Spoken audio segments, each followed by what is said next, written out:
Para você, qual foi o maior guitarrista da história? Talvez você pense em Eric Clapton, 3 décadas dominando o rock britânico, o cara que Londres chamava de Deus nos anos 60. Talvez você pense em Jimmy Page, que com 4 acordes ajudou a desenhar o heavy metal. Ou talvez você pense em Stevie Ray Vaughan, que aprendeu a tocar guitarra devorando os discos de Hendrix e depois levou esse espírito para outro patamar. Mas o que todos esses guitarristas têm em comum? Todos eles, em algum momento, pararam diante de Jimi Hendrix. Toda a geração de músicos que veio depois foi influenciada por Hendrix. Prince, Kurt Cobain, John Mayer, cada um em gêneros diferentes, décadas diferentes, chegando sempre à mesma conclusão. Nenhum outro artista deixou na história da guitarra elétrica uma marca tão profunda. E eu não estou falando de técnica, de velocidade ou de dificuldade. Estou falando de algo mais raro e mais difícil de nomear.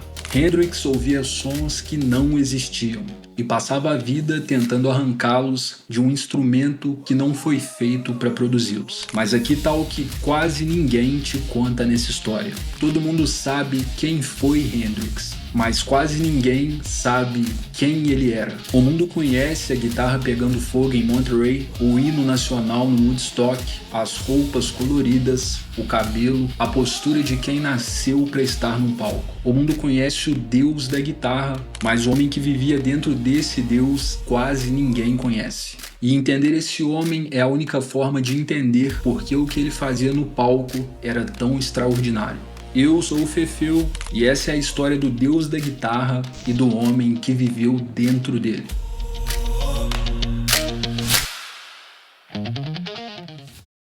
Para entender quem foi Hendrix e o que ele fez, você precisa entender o que existia antes dele. E existem 2 camadas nessa história: o instrumento e o mundo.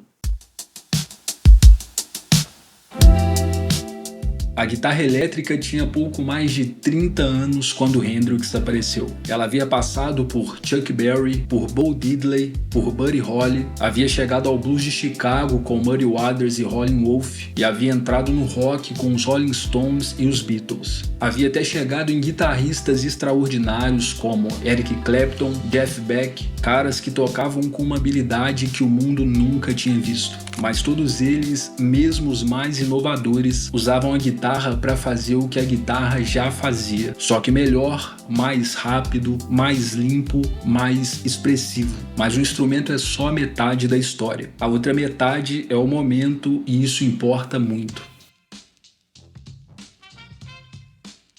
James Marshall Hendrix nasceu em 1942 em Seattle, Washington. Filho de Al Hendrix e Lucille Jeter, um casal jovem, pobre e instável. O pai estava servindo no exército quando Jimmy nasceu. A mãe era alcoólatra e lutava para se cuidar. Imagina para cuidar de um filho. Quando tinha 15 anos, ela morreu. Muita gente não sabe, mas Jimmy aprendeu a tocar guitarra sozinho. Primeiro com o ukelele de uma corda que achou no lixo. E quando ele tinha 15 anos, o pai comprou uma guitarra acústica usada por $5.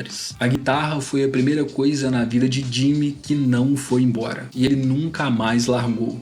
Literalmente. Ele levava um instrumento para todos os lugares. Dormia com ela para que, ao acordar, pudesse começar a tocar imediatamente qualquer melodia que tivesse surgido em seus sonhos. A guitarra se tornou uma companhia emocional e uma forma de segurança. Mas antes de conquistar o mundo com a guitarra, Jimi Hendrix tentou conquistar o céu e muita gente não faz ideia disso. Em 1961, aos 18 anos, ele se alistou no exército americano e foi enviado para a 101ª Divisão Aerotransportada, os famosos Screaming Eagles. Virou paraquedista, saltava de avião, treinava para ser um soldado de elite. Enquanto os outros soldados descansavam, Jimmy tocava o tempo inteiro. Seus superiores reclamavam que ele estava mais interessado em acordes do que em disciplina militar. Depois de pouco mais de um ano, uma lesão no tornozelo durante um salto deu a ele a desculpa perfeita para ser dispensado com honra. Ele saiu do exército em 1962 com a certeza de que o único lugar onde ele queria voar era em cima de um palco. Durante o começo dos anos 60, Hendrix era músico de apoio. Tocava para Little Richard, Sam Cooke, Ike Turner, sempre executando o que o artista principal queria. E aqui está algo que parece contraditório, mas faz todo sentido quando você entende quem ele era. Ele gostava disso. Não do dinheiro, que era pouco, não do reconhecimento, que era quase nenhum, mas da invisibilidade. Estar atrás significava não precisar lidar com jornalistas e nem ser a pessoa que todo mundo olhava. Mas havia um problema: ele era bom demais para ficar invisível. Músicos que trabalharam com ele nessa época descrevem a mesma coisa. Hendrix era quieto, educado, sempre nos bastidores. Mas havia uma coisa que os outros músicos notavam: ele parecia entediado, como se o que estava sendo pedido fosse pequeno demais para o que ele ouvia dentro da cabeça. Muita gente não faz ideia, mas Little Richard proibiu Hendrix de fazer solos durante os shows. Não porque os solos eram ruins, mas porque roubavam o show. Richard queria que Hendrix fosse apenas um músico de apoio, enquanto Jimi já demonstrava seu estilo único e performático. Além da postura no palco, relatos indicam que Hendrix frequentemente se atrasava, o que levou Little Richard a demiti-lo. Mais tarde, Richard reconheceu o talento de Hendrix, mas sentia que ele não se encaixava no formato de sua banda. He was a star. When I got him, he was a star. He didn't mind looking freaky, like I don't mind it, because I was doing it before he was. And I knew when he saw me, he gave him confidence and great recompense of reward, my Lord. But Jimmy was going to take him higher than that. And he's always wanted to be this big star. But you know, I never got a chance to see him after he made it. Pensa no que isso diz sobre o que estava esperando para sair. Os anos 60 foram uma das décadas mais radicalmente transformadoras da história moderna, e não só na música. A América estava em guerra no Vietnã, uma guerra que boa parte da geração jovem se recusava a aceitar. O movimento pelos direitos civis havia chegado a um ponto de ebulição. John Kennedy havia sido assassinado em 63, Luther King havia sido assassinado em 68 e Robert Kennedy havia sido assassinado em 68. A utopia que a geração anterior havia prometido estava literalmente sendo baleada nas ruas. O movimento hippie não era só estética, flores no cabelo, roupas coloridas, festivais ao ar livre, baseadinho no bolso e miçanga. Era uma rejeição estrutural dos valores da América do pós-guerra. Os hippies queriam paz, liberdade individual, expansão da consciência, às vezes com a ajuda de substâncias psicodélicas, às vezes sem, uma conexão com o mundo que a cultura corporativa havia cortado. E eles precisavam de música que correspondesse a isso. E esse era o mundo mais sedento por Jimi Hendrix que poderia existir. E ele chegou exatamente na hora certa.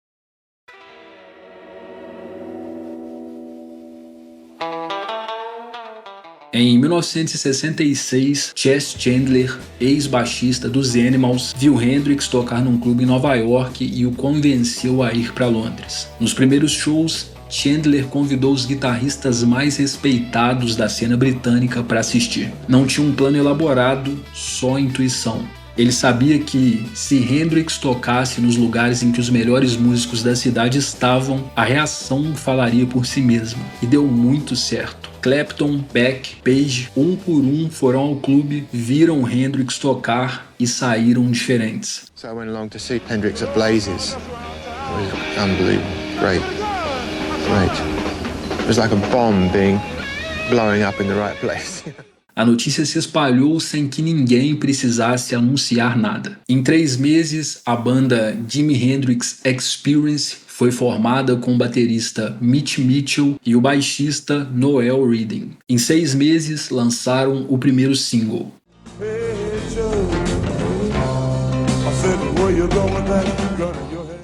Em poucos meses, Jimi Hendrix caminhava para se tornar um dos guitarristas mais famosos do mundo. E cada um desses meses trouxe algo que ele nunca tinha experimentado antes e que nunca aprendeu a lidar completamente: atenção, expectativa e idolatria. Pessoas que conviveram com Hendrix nessa época descrevem um homem profundamente contraditório. No palco, presença absoluta. Fora do palco, quieto, às vezes distante, com dificuldade de manter contato visual.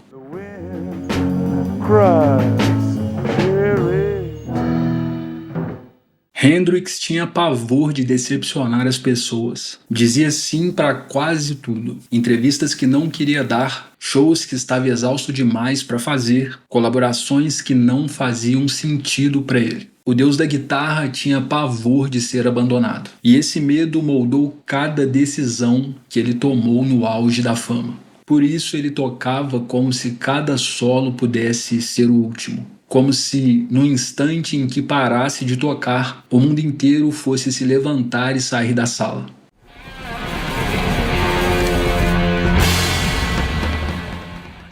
É louco porque quando você ouve Hendrix pela primeira vez, a reação imediata é tentar nomear o som. E você não consegue. Não porque seja complexo demais, mas porque não tem referência. Hendrix usava o feedback, aquele chiado agudo que todo guitarrista tenta evitar, como instrumento. Usava o M-bar para criar sons que pareciam vocais humanos, ventos, explosões. Usava distorção para criar texturas que a guitarra limpa nunca poderia alcançar. Ele tocava com os dentes, tocava atrás da cabeça, tocava com a guitarra no chão. Era a busca física por ângulos e posições que produzissem sons diferentes.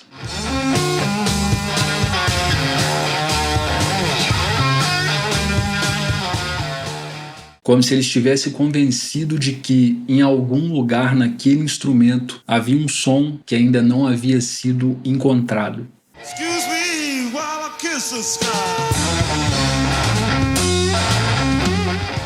E ele estava certo. Em junho de 1967, Hendrix fechou o Monterey Pop Festival. O mesmo festival que havia reunido pela primeira vez a geração hippie num único lugar. Era o mundo que havia sido construído para recebê-lo.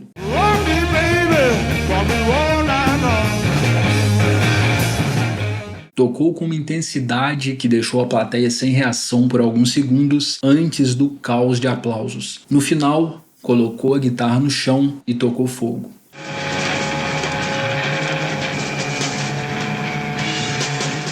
O mundo inteiro viu aquela imagem e entendeu como sacrifício, como teatro ou até provocação. Mas quem estudou Hendrix de perto tem uma leitura diferente. Aquela guitarra já tinha dado tudo o que podia dar. Ele havia chegado ao limite do instrumento naquela noite. O fogo era uma despedida e não performance. Em agosto de 69, durante Woodstock, o maior símbolo da contracultura hippie, cerca de 400 mil pessoas estavam reunidas num campo de Nova York. Hendrix fechou o festival para uma plateia que havia diminuído para cerca de 30 a 60 mil pessoas. Ali ele apresentou uma versão do hino nacional americano que até hoje muitos consideram uma das performances mais extraordinárias da história da música ao vivo e um documento cultural daquele ano. E eu preciso te lembrar que a gente está falando de 1969, o auge da guerra no Vietnã.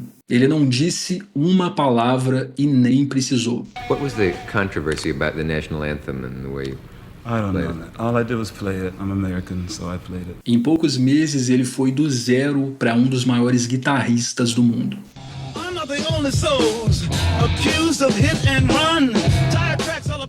Parece a história perfeita, mas não era. Hendrix passou a vida inteira como músico de segunda linha. Invisível, mal pago, sempre executando a visão de outra pessoa. E então, em poucos meses, o mundo inteiro quis um pedaço dele. Gravadoras, empresários, fãs, críticos, cada um com uma versão do que Hendrix deveria ser. A gravadora queria hits, os fãs brancos de rock queriam o guitarrista psicodélico do Purple Haze, a comunidade negra americana questionava porque o maior músico negro do mundo estava tocando para plateias predominantemente brancas. Os ativistas do Black Power queriam que ele se posicionasse politicamente. E Hendrix, que havia passado anos sem que ninguém se importasse com o que ele pensava, de repente tinha todo mundo esperando uma resposta que ele não tinha certeza de como dar. Ele era um gênio que ainda estava descobrindo o que era. E o mundo decidiu o que ele era antes mesmo que ele soubesse. Em 1968,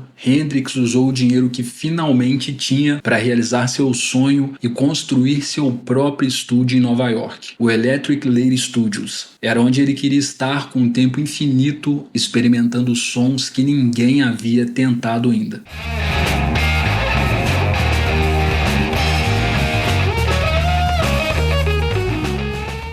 As gravações do período mostram um artista em transição acelerada. Hendrix estava misturando rock com funk, com jazz, com elementos da música eletrônica que mal existia na época.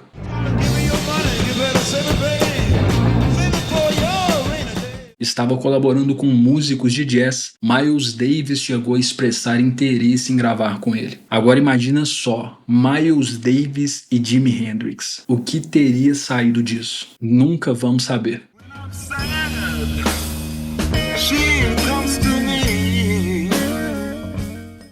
Em 1970, Hendrix estava exausto. Reclamava em entrevistas de contratos que o prendiam e uma agenda que não deixava espaço para criar. E como muitos na cena psicodélica da época, Hendrix experimentava substâncias para expandir a consciência. LSD, maconha e, especialmente nos últimos anos, barbitúricos para dormir. A fama cobrava seu preço. Seu empresário histórico, Michael Jeffery, controlava suas finanças de formas que Hendrix não entendia completamente e que investigações posteriores sugeriram ser irregulares. Havia rumores de que Jeffery havia contratado um seguro de vida milionário em nome de Hendrix, o que só ficaria atestado se Hendrix morresse antes da aposentadoria. Hendrix chegou a dizer a amigos próximos que queria sair da música por um tempo, estudar teoria musical formalmente, aprender a escrever o que ouvia na cabeça de formas que permitissem colaborar com orquestras, com músicos de jazz. Ele queria descobrir o que ainda podia ser. Mas em 18 de setembro de 1970,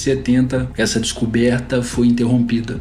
Jimi Hendrix, popular electric guitarist and idol of the acid rock generation, died today in London, apparently from an overdose of drugs. O relatório oficial diz asfixia por vômito com barbitúricos no sistema. Monica Denman, a namorada que estava com ele, deu versões contraditórias ao longo dos anos sobre o que aconteceu naquela noite. Houve investigação, houve especulação sobre o papel do empresário Michael Jeffery, que morreu num acidente de avião em 73, sem nunca ter sido formalmente indiciado por nada relacionado à morte de Hendrix. O que ficou 27 anos de vida, 4 anos de carreira e uma pergunta que não tem resposta. Existe uma forma padrão de falar sobre o legado de Hendrix. Você lista os guitarristas que ele influenciou, que são praticamente todos, e conclui que ele foi o maior. Mas eu não quero fazer isso, porque eu acho que essa forma de falar sobre Hendrix, na verdade, diminui o que ele era. Dizer que Hendrix foi o melhor guitarrista é colocar ele numa competição que ele não estava nem fazendo. Ele não estava tentando ser melhor do que os outros. Estava tentando ser diferente do que era possível. A diferença parece pequena, mas não é. Um guitarrista melhor vai mais longe no mesmo caminho. Um guitarrista como Hendrix abre um caminho novo. E quando ele morre com 27 anos, esse caminho para no meio sem que ninguém saiba onde ia dar. Cada um desses caminhos, se tivesse mais 10 anos de Hendrix, poderia ter mudado a trajetória de um gênero inteiro. Quando você ouvir Hendrix hoje, e eu recomendo que você ouça depois desse vídeo, presta atenção no que ele está tentando fazer. Tem momentos nas gravações que você consegue sentir o limite, o momento em que o instrumento não consegue mais acompanhar o que ele está pedindo, e essa é a coisa mais extraordinária na música dele. E agora eu quero saber qual a tua leitura dessa história. Me conta nos comentários comentários qual é a sua música favorita dele e qual você acha que é a mais subestimada, porque a resposta para essa segunda pergunta vai dizer muito sobre o quão fundo você foi na obra dele. Muito obrigado por me ouvir até aqui, e eu acho que se você chegou até aqui é porque gostou desse vídeo. Então não se esquece de se inscrever no canal, deixar um gostei nesse vídeo, curtir, compartilhar e principalmente de hypar o vídeo se você estiver me assistindo pelo celular, porque isso ajuda demais. Vale a pena também considerar se tornar um membro do canal para ter acesso aos conteúdos exclusivos que somente os ouvintes raros do canal têm acesso. Ou você pode apoiar o canal através do QR Code que está aparecendo na tela. Tamo junto, te vejo no próximo vídeo. Fechou?